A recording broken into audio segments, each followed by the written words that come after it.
las encuestas de los últimos años, décadas diría yo, demuestran que el peruano, más que empleado, subordinado a una empresa y a un jefe, quiere ser emprendedor. Tiene iniciativa empresarial. De hecho, el Perú es uno de los grandes países con micro y pequeña empresa, con gran capacidad de respuesta ante la crisis, entre otras razones, porque existe este tejido social a base de las micro y pequeñas empresas. El magíster Enrique Castro es director de Emprendimiento e Innovación y Administración y Marketing de la Universidad María Auxiliadora. ¿Qué tal, Enrique? Buenos días. Buenos días. Gracias por estar con el... No, encantado. Gracias por la invitación. Tenemos en el Perú millones, o corrígeme, muchos cientos de miles de pequeñas empresas. De hecho, según varios estudios internacionales que han hecho, especialmente uno que saca Ipsos, indica que de la muestra que sacaron de 28 países, Perú se ubica en el top 5, es decir, en el puesto 3, para ser más precisos, y es algo que desde ya describe al peruano. El peruano es muy emprendedor. Es muy emprendedor. A diferencia de otros países de América Latina, que en cuanto viene una crisis o viene el desempleo, etcétera, no atinan, no saben qué hacer. Efectivamente. Y es ahí donde varios miembros del ecosistema de emprendimiento entramos en acción para acompañar en este proceso de todos los emprendedores para que puedan lograr el objetivo que quieren, ¿no? Usualmente un emprendedor piensa en lograr un impacto positivo en la sociedad, generar rentabilidad y hacer su negocio escalable, ¿no? En esas tres premisas es que nosotros como universidad aportamos en una formación para fortalecer justamente este espíritu emprendedor, ¿no? A veces el sistema no ayuda a los emprendedores, no ayuda al emprendimiento. Efectivamente. Tenemos a veces un ecosistema hostil. Me imagino que esto se ha visto agravado con la pandemia. Así es. ¿Qué ha pasado a la pequeña empresa y al emprendedurismo o emprendeduría?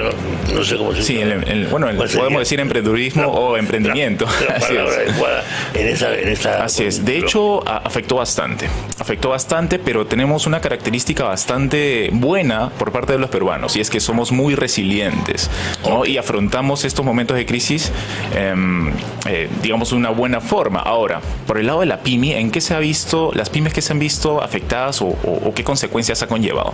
Por ejemplo, a que haya aproximadamente 84% de informalidad en las pymes, sí, ¿no? Pero por otro lado, finalmente ha hecho que la economía de alguna manera se esté reactivando. Recordemos que alrededor del 95% de las pymes, del movimiento que hay empresarial en el país es justamente de las pymes, proviene de las pymes. Claro, bueno, una época se criticaba mucho que los bancos grandes no viesen este mercado, ¿no?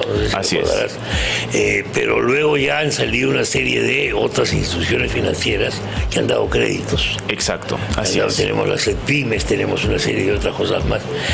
Pero sin embargo el crédito sigue siendo el problema principal. Así es uno de los problemas principales. También de acuerdo a un estudio de Ipsos, el financiamiento viene a ser una de las principales barreras para poder emprender en nuestro país. Pero ante ello ya surgen diversas iniciativas para poder impulsar, ¿no? Incubar, acelerar diferentes emprendimientos. De hecho, en esa línea nosotros como universidad hemos creado un centro de emprendimiento, estamos incorporando diversos espacios adicionales a los cursos, clases que brindamos en la universidad. Tenemos un club de emprendedores de la UMA, ¿no? y muchas cosas que incentiven y promuevan a todos nuestros estudiantes a que impulsen sus emprendimientos, porque más de hecho de un tercio de nuestro público y nuestros estudiantes son emprendedores. Así es. Ustedes, en la Universidad María Auxiliadora, está enclavada o está en el corazón de un distrito que es puro emprendedor. Exacto, uno puede pasar por las calles. Es uno de los típicos distritos en nuestro país que es un laboratorio vivo. Correcto. En la calle. Correcto. De cómo hacer empresa. Mucha actividad empresarial, es un distrito muy pujante y de hecho es el más grande de todo el país. No tenemos más de 1.100.000 habitantes, ¿no? Y uno cuando pasa por las calles de San Juan del Lurigancho ve, a donde vea, va a encontrar un emprendimiento. Y eso es algo que rescatar muchísimo, porque no solamente es que están presentes en San Juan del Lurigancho, sino que sus servicios y venta de bienes lo hacen alrededor de todo Lima. O sea, es el mismo mercado, pero además además se proyecta. Ahora, ¿qué ocurre? Mucha gente dice, yo quiero ser emprendedor porque tengo una idea brillante, pero claro, a veces uno teme desilusionarlo diciendo, pues eso no te va a comprar nadie, pues o sea, esos zapatos verdes va a ser muy difícil que los puedas vender. ¿Cómo hacer para que una persona con vocación emprendedora, con espíritu emprendedor, también tenga los pies sobre tierra y vea si su gran idea puede funcionar o no puede funcionar de acuerdo al mercado y a la coyuntura económica? Muy buena pregunta, Chema. Y ahí es donde entramos a aplicar ciertas técnicas para el emprendimiento. En la Universidad María Auxiliadora, por ejemplo, lo que hacemos es todo un proceso de ideación de negocios. Y algo que los emprendedores tienen que hacer sí o sí es investigar. Hablar con la misma persona que está sufriendo un problema o una necesidad o un dolor, como también se les llama, para poder ofrecerles una solución a través de un producto, puede ser un bien o un servicio, que pueda impactar positivamente en la gente, porque, vamos, el éxito de todo negocio es porque soluciona un problema, satisface una necesidad o alivia un dolor. Por cualquiera de estas tres alternativas es que finalmente un negocio tiene éxito, y nosotros en Nauma estamos totalmente orientados a eso. ¿Cómo hacer para que eso sobreviva a pesar de los avatares, de las coyunturas, de las crisis, etcétera? Tú has señalado una cosa que es importante, la llamada resiliencia, pero con eso no es suficiente. Eso no es una cosa, una tenacidad, un tesón, una entereza, digamos, mental, pero claro, no garantiza todo. Exacto, así es. No garantiza todo. Y aquí viene justo la base de gestión empresarial que alguien pueda tener. Y esto va para todos los tamaños de empresas. La gestión empresarial tiene que ver en cómo puedo optimizar, por ejemplo, los gastos y los costos que vaya a tener una empresa, una microempresa, una pequeña empresa, ¿no? Y saber exactamente manejar los presupuestos que puedo tener en todo el año, por ejemplo, entre otras cosas más, ¿no? Y en esa línea, pues estamos formando con todas las técnicas y conocimientos y herramientas que los emprendedores tengan que aplicar. Algunas pymes, estoy hablando de hace varias décadas, de San Juan del Urigancho justamente, habían desarrollado una especie de tecnología numérica, matemática, de simulación de rendimiento para poder adjudicar un crédito, ¿no? O sea, yo puedo pedir $1 millón si quiero, pero el problema es cómo acredito que lo puedo cumplir realistamente, porque claro, cuando uno pide plata siempre se siente, pues, no, yo lo puedo hacer. Así es. Con el argumento de sí podemos, pero eso no es suficiente. Así es. ¿Cuál es el equilibrio que hay que buscar ahí? Ahí tenemos que ver diferentes alternativas de financiamiento, porque como ya lo mencionamos hace un momento, es una de las principales barreras que todo emprendedor tiene.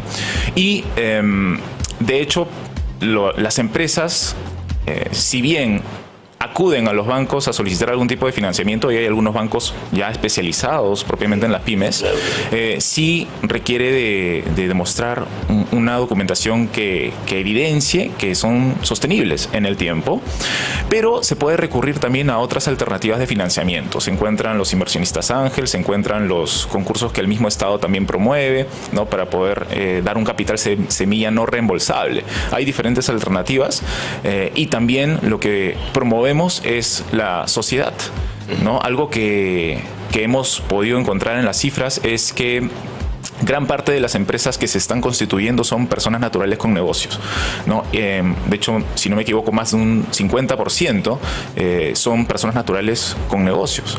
Y la sociedad anónima, que ya involucra a más de un miembro, tiene un porcentaje alrededor del 10 al 20%. Y esto es algo que debemos de promover. ¿Por qué? Porque el emprendimiento no se hace solo, como usualmente también decimos. Claro. Siempre tienen que haber socios estratégicos, ya sea con conocimiento, con capital, ¿no? Ya con presencia incluso, y buscar aliados estratégicos, ¿no? Uno puede encontrar no necesariamente el rumbo a afrontar estos momentos de crisis con dinero, con inversión, sino también con un aliado estratégico que pueda hacer que un producto pueda estar presente en diferentes lugares. Claro, una cadena de tiendas comerciales, una cadena de grifos, por ejemplo. Correcto, así es. Ahí podemos ver diferentes promociones de venta. Tiene mucho movimiento público, hay una circulación muy grande. Así es. ¿Cómo se le convence a un informal de que se haga formal? Porque el informal te va a decir, sí, mira, hermano, está muy bien todo lo que tú me dices, y yo no soy informal porque soy un desordenado ni un indisciplinado, sino porque me cuesta, pues. Entonces hay una barrera que es el costo de la formalidad. Así es. El costo. Así es. ¿Cómo se puede manejar ese factor? De hecho, es un reto bastante grande poder incentivar a que los emprendedores sean formales. Pero ya hemos podido ver más aún en la pandemia cómo es que a un emprendedor le conviene ser formal, ¿no? Y para ello, de hecho, hay ya diferentes canales de difusión de los beneficios de ser formal. Y hay que impulsar, de hecho, a todos los emprendedores a que puedan ir a esto. ¿Por qué? Porque viendo un ejemplo muy sencillo, un emprendedor formal puede pasar de vender al cliente como también puede pasar a vender a otra empresa. Y la diferencia entre un consumidor final y vender a una empresa es que la empresa te compra por muchísimas cantidades a diferencia de simplemente un consumidor. Porque claro, ahí viene un tema que es que tiene que ver con las costumbres. A veces mucha gente que no le gusta la formalidad tiene cierto resquemor, tiene cierto temor. Así es. Ahora, ya la información ahora que tenemos es mucho mejor porque tenemos todo en red, tenemos esto informática, tenemos todo. Así es. Entonces la cosa se alivia bastante más, ¿no? Pero sin duda que el que esté en la formalidad tiene pues ventajas evidentes. Efectivamente, hay muchas ventajas, entre ellas, como lo mencioné, la de poder abarcar más negocios, poder expandirse, ¿no? Claro. Inclusive vender al extranjero, ¿por qué no? Ahora con toda la globalización y la interconexión que tenemos es posible poder vender a otros países, ¿no? Entonces hay muchísimos beneficios, inclusive pues el manejo de los impuestos y más. El otro tema es el crédito, ¿no? El acceso al crédito, así es. En la época que yo me ocupaba algo de estos temas, hace muchos años, debo decir esto, a veces el informal no tenía acceso al crédito formal, digamos, bancario. No había mucha del pyme, pero sí había pues el crédito leonino, el usurario, como se decía antiguamente, que es el tipo que te da la plata. Exacto, y eso puede ser muy riesgoso porque incluso sigue existiendo eso en gran escala. Sigue existiendo, pero lo que justamente promovemos, y más aún en nuestra universidad, es que vayan por el camino correcto, ¿no? Y antes, por ejemplo, de constituir una empresa, hay que validar el modelo de negocio, y eso es a lo que nosotros estamos apuntando, a que todo estudiante que termine nuestra carrera pueda tener un modelo de negocio validado, ¿no? Y teniendo la seguridad de que su producto y nueva marca esté vendiéndose, ¿no? Y que vaya a tener obviamente este camino ya forjado para que pueda continuar una vez que termina. ¿Qué me da la universidad? Si yo tengo un instinto, pero solamente un instinto de emprendedor, ¿qué me puede dar la universidad? Le brinda muchísimo, muchísimo. Le brinda, en principio, conocimientos, herramientas técnicas, le brinda contactos. Algo que siempre destacamos es el networking, que viene a ser poder conocer diferentes personas en diferentes industrias, nuevas amistades. El networking es una de las claves también para el éxito del emprendimiento. Entonces, al entrar a una universidad, no solamente conoce gente nueva en la misma universidad, sino también de otras universidades, empresas y de universidades internacionales, como es también nuestro caso, ¿no? Tenemos muy importantes convenios internacionales y siempre hacemos que nuestros estudiantes estén en contacto con estudiantes del extranjero.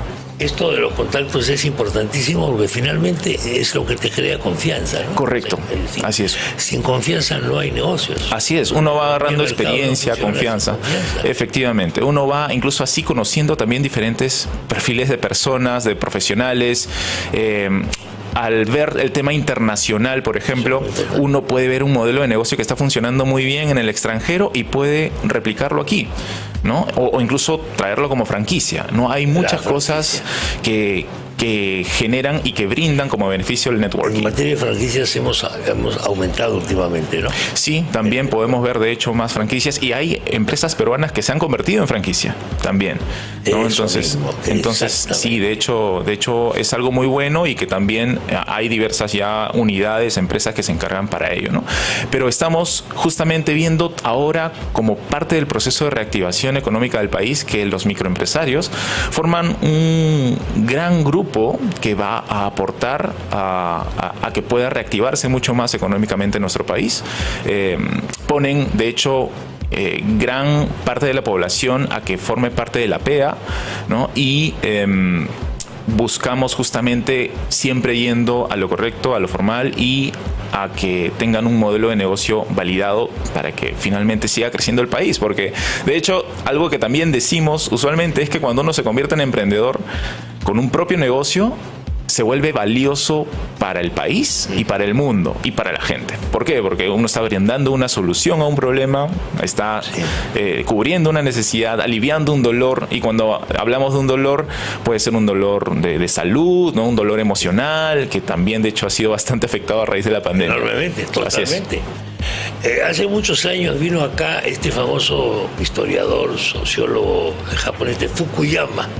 Fukuyama se le pasa la historia por una frase sacada de contexto completamente, que es el fin de la historia. Bueno, pero tiene un libro que se llama Trust, confianza, y vino al Perú a estudiar la confianza. ¿Por qué vino al Perú a estudiar la confianza? Porque coincide con lo que tú decías al principio. Pocos países como en el Perú hay tanto emprendedurismo. Así es. Y además en pocos países como en el Perú se ha desarrollado la empresa familiar. Correcto. Correcto. Nuestras familias son empresas, en realidad. Así es. Muchas familias. Así es. No. Es verdad. Y hay muchas empresas familiares que de ahí, incluso cuando van creciendo, van pasando de generación en generación. Pero también ahí viene el gobierno corporativo, digamos, propiamente de la empresa, para que vaya bajando de generación en generación con buenas prácticas. Porque a veces encontramos, pues, aquellos hijos que de repente no quieren seguir el negocio familiar. Exactamente. ¿No? Entonces, ahí vienen justamente este tipo de buenas prácticas, herramientas, conocimientos para que pueda seguir creciendo la empresa sin problema alguno, ¿no? Y a veces hay un problema en las empresas familiares que es el cambio de generación, ¿no? Correcto, así es. Crítico. Así es. Y nosotros, por ejemplo, ¿qué cosa hemos hecho? ¿Y qué cosa estamos haciendo desde ya? Promovemos a que los estudiantes nos cuenten si es que tienen un negocio propio ellos, sí, como iniciativa, o si es que pertenecen a una empresa familiar. Muy importante, porque algunos negocios fracasan con el cambio generacional. Correcto. Ahora, felizmente, algunos de los fundadores se dan cuenta de que sus hijos ya tienen que ser educados. Correcto. Tienen que ir a universidades. Así es. Así es. Que ya no basta con esa cosa pionera de ellos, ¿no? Así es. Pero que necesitan esto. Es verdad. Y definitivamente una formación profesional, y más aún que incluya el elemento de emprendimiento, aporta muchísimo a los profesionales. No solamente en el sentido de emprender para afuera, que viene a ser con un negocio propio, sino emprender para adentro. Es decir, que cuando una empresa contrata a un profesional, tenga buena base y de hecho el espíritu emprendedor para que pueda emprender dentro de ese negocio, ¿no? ¿Cómo se vence la desconfianza que suele ocurrir te pongo este caso? En la primera generación los fundadores son puro corazón, empeño, pujanza, Value Perú, los peruanos sí podemos, etcétera, etcétera, muy bien. La segunda generación ya es diferente. Ya tienen que estar educados, tienen que ir a universidades, etcétera, y algunos no quieren seguir con el negocio. Correcto. Entonces, ¿cómo hago para contratar a una persona que no sea de mi familia? Porque muchas veces esa confianza te lo da la relación familiar. Correcto. Así es. Y ahí va a depender mucho de la red de contactos que tenga la familia. La red de contactos es una de las cosas clave para poder continuar el desarrollo de la empresa. Y claro, que tenga una buena base en conocimiento, en buenas prácticas, ¿no? En gobierno corporativo, gestión empresarial, entre otras cosas más. Pero sucede también lo que usted ha manifestado, ¿no? Que es que hay miembros de la empresa, hijos o alguna otra generación que desean no continuar con la empresa, y ahí entra justamente el momento en el que los fundadores, es una discusión, exacto, tengan que conversar y encontrar de hecho ese punto en el que todos coincidan que ya es momento de incorporar a una nueva persona que esté, eso sí, alineada a la cultura organizacional. Eso es lo más importante, ¿no? Y claro, en nuestra universidad siempre también damos todas las bases para que lo tengan claro, que si es que llega el momento, bueno, hay que saber elegir, hay que saber tomar una decisión y de esta manera las empresas siguen creciendo. Todos nos vemos beneficiados con que una empresa siga creciendo. Hablando de esto, Robert McNamara, el que fue secretario de Defensa de Kennedy y de Johnson, fue el primer no Ford que fue presidente de la Ford en Estados Unidos. El primero. Ahora, Ford era una empresa familiar, pues. Así es. Una súper gran empresa familiar. Entonces, contratar a McNamara era que era el número uno en todo, en las universidades y en todo. Es correcto. Y él intenta hacer una innovación. ¿Y cuál es la innovación que él quiere hacer? Poner el cinturón de seguridad. El Senado no lo admite. Increíble. Él intenta hacer esa de los autos, ¿no? Esa innovación. Entonces, si yo tengo esa vocación o ese instinto, que a lo mejor lo descubro desde chico, porque muchas veces el instinto emprendedor es algo que así es, tú lo puedes ver en tus hijos, tengo una oportunidad de cimentar eso. Así es, por eso efectivamente, es más, se dice que el emprendedor nace y también se hace, ¿no? Y nuestra Universidad María Auxiliadora incentiva muchísimo esto en todas las especialidades. O sea, es decir, un enfermero puede emprender, un químico farmacéutico también puede emprender, ¿no? Un contador también puede emprender, ¿no? De igual manera un administrador, ¿no?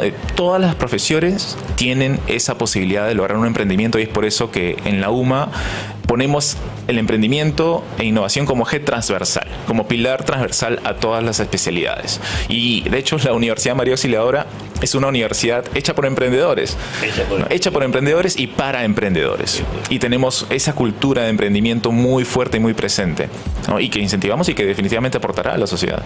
Hablando de un poco de franquicias, hoy día se conmemora el aniversario de la primera tienda de McDonald's instalada en Moscú, en la época todavía de la Unión Soviética.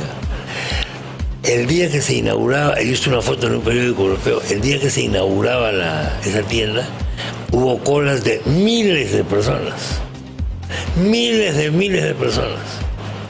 Y luego comenzaron, pues, como dicen, a replicar, hasta hacer McDonald's, y ahora McDonald's se está retirando por la invasión. McDonald's se está retirando. Hay varias empresas que se están retirando. Efectivamente. Pero la cosa fascinante de McDonald's fue que tuvo que, al momento de tener 10.000 empleados. Sí, no, algo increíble. Y de hecho es cuando eso sucede cuando se valida un modelo de negocio. Y eso viene a ser parte de la escalabilidad, que es lo que... Escalabilidad. Así es. Ese es el término que utilizamos en emprendimiento, hacer un negocio escalable que pueda expandirse fácilmente en diversos países. Tenemos otros ejemplos, de hecho, de otras marcas que han surgido, incluso startups que han surgido ahí en diferentes mira, empresas. esto vi, correcto, señores. ¿Quién fue el que puso la imagen? Acá también tenemos un montón de emprendedores. Excelente. Mira, esta es la escena de McDonald's en Moscú. Esto es. Increíble. Tuvo que salir el ejército. Increíble. En la época de Gorbachov. Tuvo que salir el ejército para controlar. Se desbordaba. Era una cosa revolucionaria. McDonald's. Bueno. Y además informan, que el costo de la hamburguesa era carísimo en términos soviéticos de la época, costaba 3 rublos, que era un abono para el metro o el ómnibus al mes. Increíble, increíble. Ahí está la gente. No, la cantidad de gente, sí, claro, y eso es justamente el éxito cuando se valida un modelo de negocio, ¿no? Como es lo que le estaba comentando y que en la UMA estamos totalmente enfocados a hacer, ¿no? Y claro, la cantidad de gente que vemos ahí, por ejemplo, es increíble, ¿no? Es más, la cantidad de insumos, por ejemplo, que han debido considerar para poder atender a todas estas personas. Ganado. Exacto. Ganadería, mataderos, esto. Así es. ¿No? Es algo increíble. Y que de hecho, así como lo hemos visto en este país, Rusia, de hecho también se puede ver en otros países, ¿no? Mira, tomando fotos los periodistas, una cosa. Bueno, esto en la época de Gorbachov, que intentaba hacer una transición ordenada hacia una economía de mercado más o menos así. No lo dejaron, al pobre no lo dejaron. Pero esto se tomó como un símbolo de esto, de la Sí, claro que sí. Esto fue un gran paso para McDonald's, ¿no? Un paso tremendo, porque ya definitivamente ve que tiene mercado en un país tan grande, ¿no? Y con tal cantidad de habitantes. Y McDonald's sale en la cocina de un pata, ¿no? Que hace una hamburguesa y luego va empaquetándola. Así es. Igual que Starbucks. Claro que sí. Y de igual manera con otras marcas como Kentucky y demás, ¿no? Es decir... Hablando de Kentucky Fried Chicken, estamos haciendo publicidad indebida acá. Me temo que sí. Bueno, cuando hablamos de emprendimiento, indudablemente tenemos que mencionar esta cosa. Así es. Hace muchos años, hablando de emprendeduría, fui a comer cuy broster en San Juan del Lurigancho. Así es. Cuy broster, estamos hablando de una punta de años. Así es. Una innovación. Correcto. Y en esta zona, es decir, uno puede encontrarse con cosas que incluso no había pensado, ¿no? Por ejemplo, hace 2 días yendo por las calles encontré también un restaurante de comida china fusión, ¿no? Donde utilizaban el wok como parte de su símbolo propiamente, ¿no? Del diseño del logo. Y claro, podemos encontrar platos como estos y muchísimo más. Por ejemplo, industria de madera, de hecho todo. El cuy broster. Ahí está, señoras y señores, con ustedes, el cuy broster. Cortesía de la Universidad María Auxiliadora. Mire eso. No, y que es riquísimo. Le he puesto una ensalada, una cosa así. Yo lo comí prácticamente solo, no tenía ningún complemento. Pero me llamó poderosa. Mira, te digo en seriedad, no soy hincha del cuy, pero me llamó tanto la atención el giro que le había dado al negocio este tipo, esta persona, que dije, hermano, te felicito. Está riquísimo. Sí, claro que sí, ¿no? Y el cuy es delicioso, de verdad. Esa es la cosa. Bueno, ahí lo tiene usted. Así es. Muy bien. Así es, ¿no? Y los emprendimientos que promovemos en San Juan del Lurigancho como universidad, justamente buscan abarcar pues todos, ¿no? O sea, todos los sectores, diversas industrias y cosas realmente posibles en todas nuestras especialidades. Bueno, ¿no? Pues seguiremos hablando. Este tema es muy importante porque todos los peruanos tenemos alma de emprendedor. Así es. Algunos la desarrollan más que otros, ¿no? Es correcto. Yo la he desarrollado más o menos. No, yo creo que usted lo ha desarrollado muy bien también por todo lo que ha logrado y efectivamente por seguir. Sí, eso es gracias a que en los medios. Amigos como Filipe Atlao, por batería. Ahí está por confianza. Bueno, Enrique, muchas gracias por la visita. No, un placer poder estar aquí. Saludos a la universidad y éxito con la instalación de los paneles solares. Muchísimas para gracias. Las familias de San Juan de Lurigancho. Muchísimas gracias. Señoras y señores, gracias. Muchas gracias. Saludos a la universidad. Vamos a